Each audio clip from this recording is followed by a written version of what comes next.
بسم الله الرحمن الرحيم. Assalamu alaikum wa rahmatullahi wa barakatuh. Today we will see how do we calculate the probability of compound events.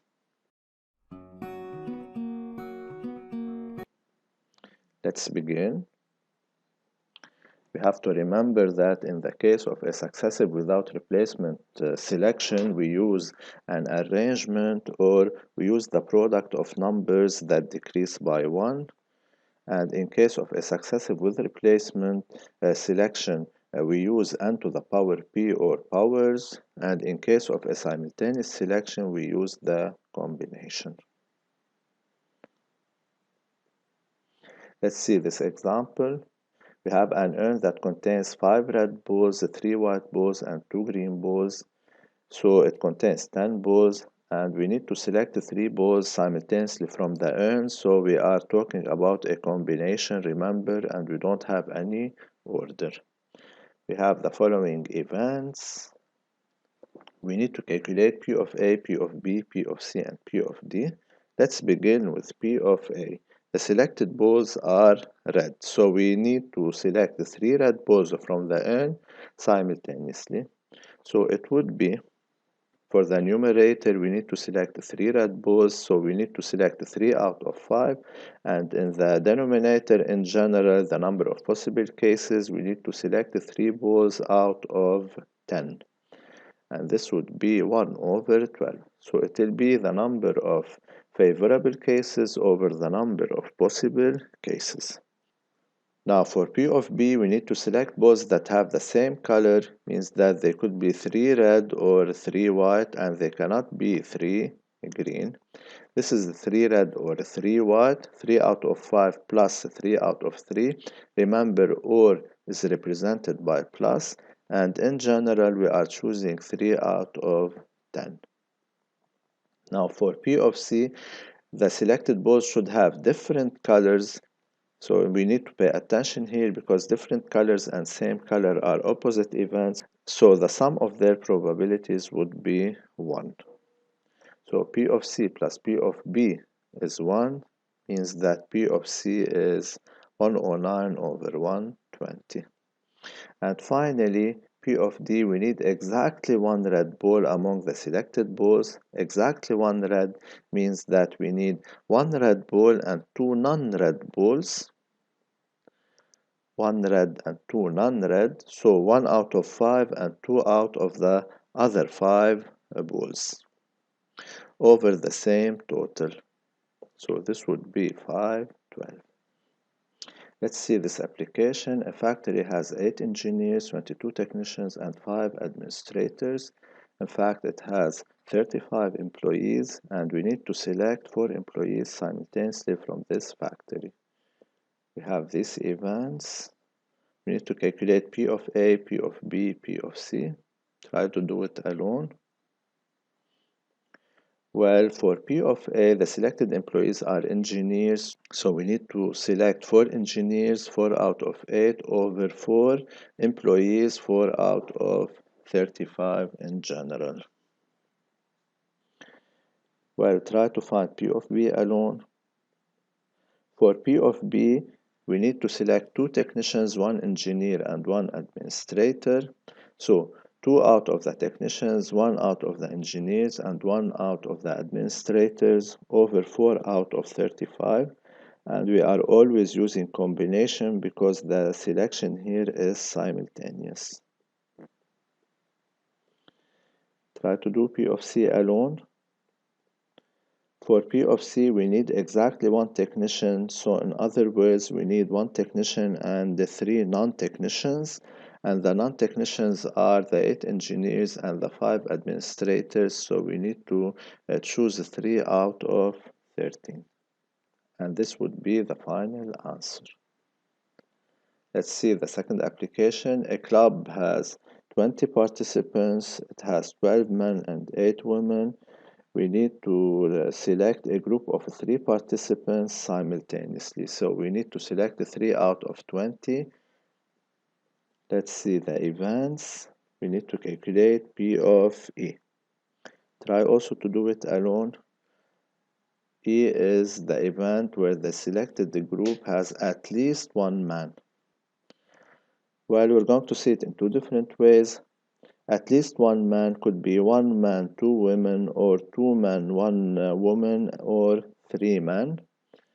And in this case, this would be the answer. It's a combination, which is 271 over 285. And we're going to see another method. In fact, I'm going to put all the possibilities in this rectangle.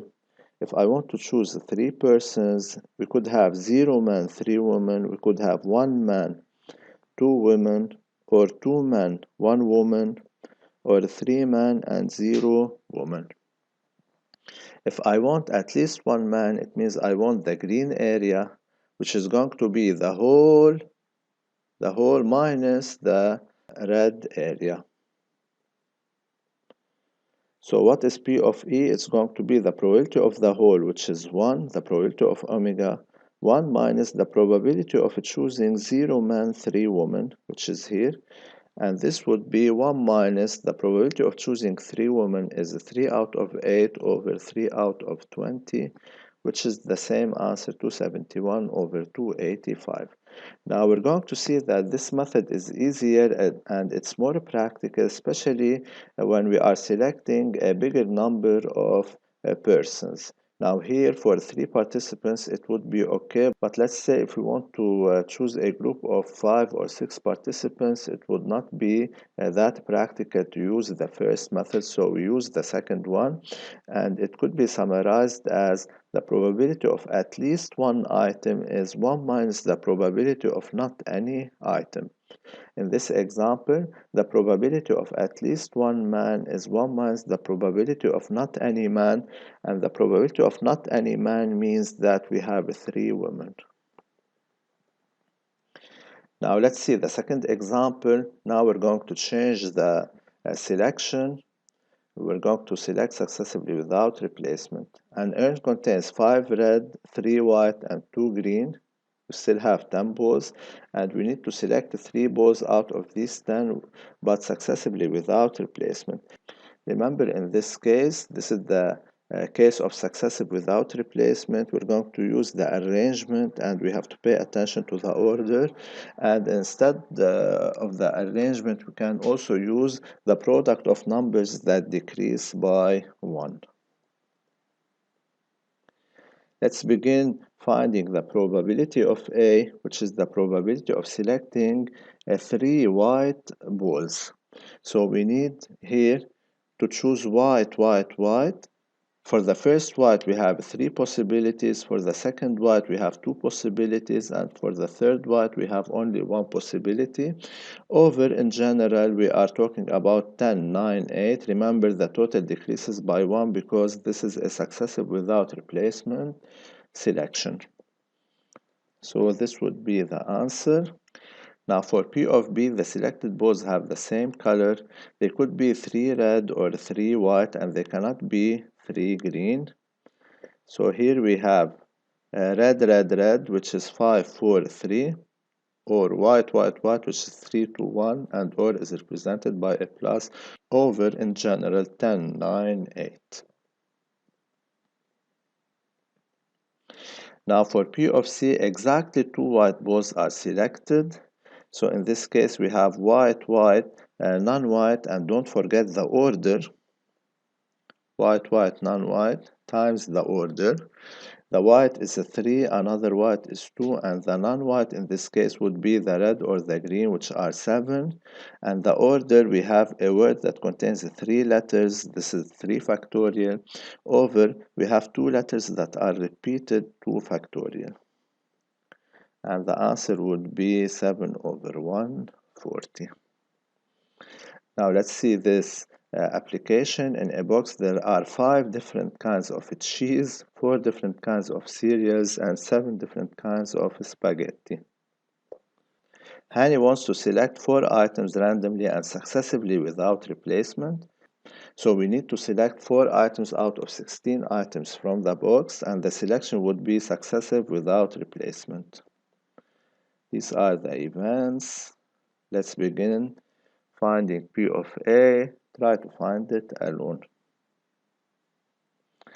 Well, for A, the selected items are non-cheese. We need to choose 4 items that are non-cheese.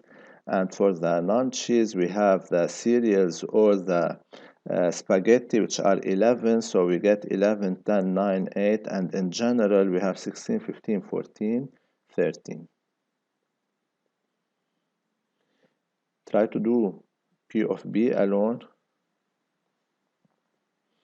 Well, for P of B, we have only one kind of spaghetti selected, so we need to select one spaghetti and 3 non-spaghettis, and don't forget the order here. This would be the answer. Now for part C, try also to do it alone. Use the formula for at least one. At least one kind of cheese is selected. So in this case, the probability of at least one kind of cheese would be 1 minus the probability of not any cheese. So which is 1 minus the probability of A in this case, and this would be 149 over 182. Notice here that in the first case we didn't use the order because the 4 letters are the same, whereas in the second case we used the order because we have different letters. Let's see this application. In a bag there are 4 different books, 3 different copybooks, and 5 different pens. So in fact in this bag we have 12 items, and Hani wants to select 3 items randomly and successively without replacement. We are still in the case of successive without replacement, so we have to respect the order and we need to use the arrangement. Try to begin by calculating P of A. Well, for A, the selected items are of the same type, so we have to choose 3 books or 3 copybooks or 3 pens. 3 books, 3 copybooks, 3 pens without any order, and this would be the answer. Try to do P of B alone. Here we have the selected items are of 3 different types. Pay attention. 3 different types, so in this case we need book, copybook, pen times the order because we have different letters, and the order in this case would be a 3 factorial. We have in fact 4 books, this is 4, we have 3 copybooks, this is 3, and we have 5 pens, this is 5. And for the denominator it's always 12, 11, 10. Try to find P of C alone. Well, the selected items are of different types, and different and same are opposite events. So what is the probability of different types? It's 1 minus the probability of same type, which is 1 minus P of A. Try to see the difference between the two events B and C. For event B, we need 3 different types, so they should be books, copybooks, and pens, whereas for the event C, they are of different types, so they could be 2 books, let's say, and 1 copybook, 2 books and 1 pen. These are different types, but they are not of 3 different types.